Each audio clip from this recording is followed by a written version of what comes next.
Aujourd'hui, des nouvelles inquiétantes nous parviennent de la direction de Zaporijia. Ici, les forces russes ont percé un point clé de la ligne défensive ukrainienne au nord de Uliaïpol, créant une menace qui s'étend rapidement contre l'un des bastions les plus fortifiés d'Ukraine. En réponse, les forces ukrainiennes se sont regroupées et repositionnées en vue d'une bataille décisive qui déterminera l'issue de la lutte pour Uliaïpol. L'objectif principal des Russes dans ce secteur est de progresser au nord de Uliaïpol. Ce faisant, ils cherchent à établir un troisième axe de pression et à créer les conditions d'un possible encerclement opérationnel en exerçant une pression sur les défenses ukrainiennes depuis 3 directions. La décision de contourner Uliaïpol par le nord repose sur 2 facteurs clés. Premièrement, Uliaïpol constitue le plus grand et le plus fortifié des bastions ukrainiens de la région.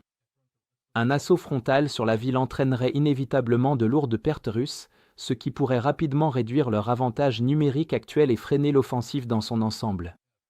Deuxièmement, la prise de la zone au nord de Uliaïpol ouvrirait un corridor permettant aux forces russes de s'enfoncer plus profondément dans les régions de Zaporijia et de Dnipropetrovsk. Cette approche leur permettrait d'éviter d'affronter les lignes défensives les plus solides de l'Ukraine, augmentant ainsi leurs chances de maintenir l'élan opérationnel. Pour atteindre cet objectif, les forces russes ont engagé environ 40 000 soldats afin d'assurer une supériorité numérique écrasante et ont concentré leur effort principal sur Uspenivka, le point fort ukrainien clé sur la rive ouest de la rivière Yanchul. Compte tenu de la position avantageuse de ce village, la seule approche possible pour les Russes était de submerger les positions ukrainiennes, d'infiltrer le village et d'y établir une tête de pont. Pour préparer le terrain, les Russes ont intensifié les opérations de drones, les tirs d'artillerie et les frappes aériennes, avec plus de 400 obus tirés chaque jour selon les forces de défense du sud de l'Ukraine. Cette pression constante a progressivement nivelé les positions fortifiées dans et autour d'Uspenivka. La réaction ukrainienne s'est révélée trop lente pour contrer le rythme des événements, ce qui a accru la tension sur les unités de première ligne.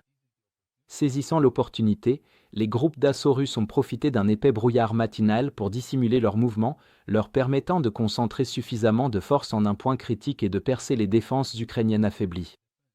À la suite de cette poussée concentrée, les forces russes ont capturé Uspenivka, ouvrant un large espace opérationnel au nord de Uliaïpol.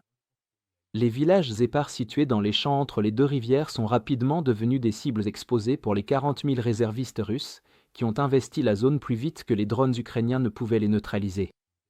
Néanmoins, Solodk et Zeleny y tiennent toujours grâce à leur proximité avec les routes d'approvisionnement ukrainiennes.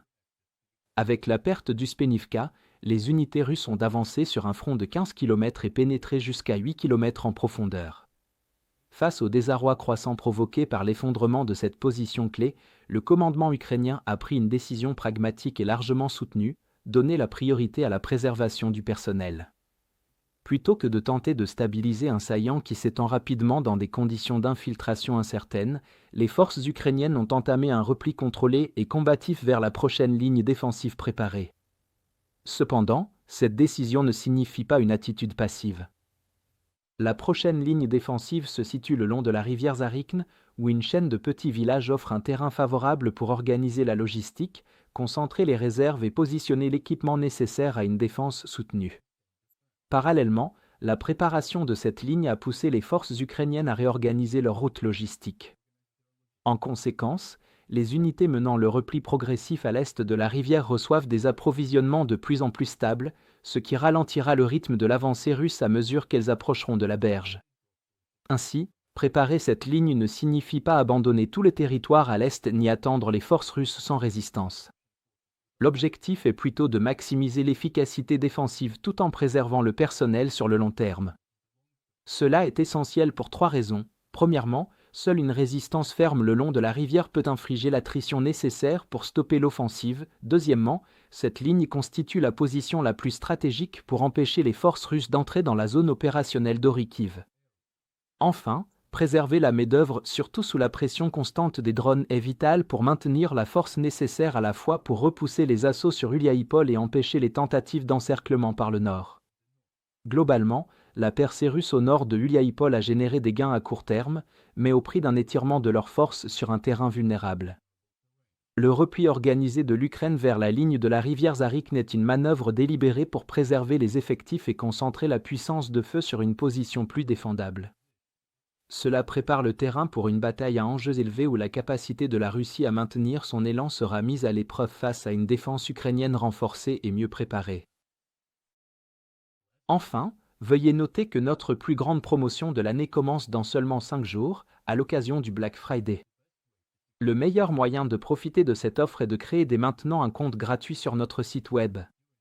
En profitant de cette offre, tout d'abord, vous aurez accès aux images de combats non censurées que nous utilisons dans chacun de nos rapports, ainsi qu'à toutes les analyses d'événements majeurs qui vont bien au-delà de ce que nous pouvons inclure dans nos courtes vidéos quotidiennes. Ensuite, vous débloquerez notre outil Timeline Builder, le tout premier système au monde alimenté par l'intelligence artificielle, conçu pour relier les informations en temps réel. Troisièmement, et c'est le plus important, vous aurez accès à nos outils avancés d'analyse de l'actualité qui vous offriront une vision complète du cycle de l'information, des analyses détaillées du sentiment des sujets, ainsi que des analyses de tendance pour révéler les thèmes et événements les plus importants.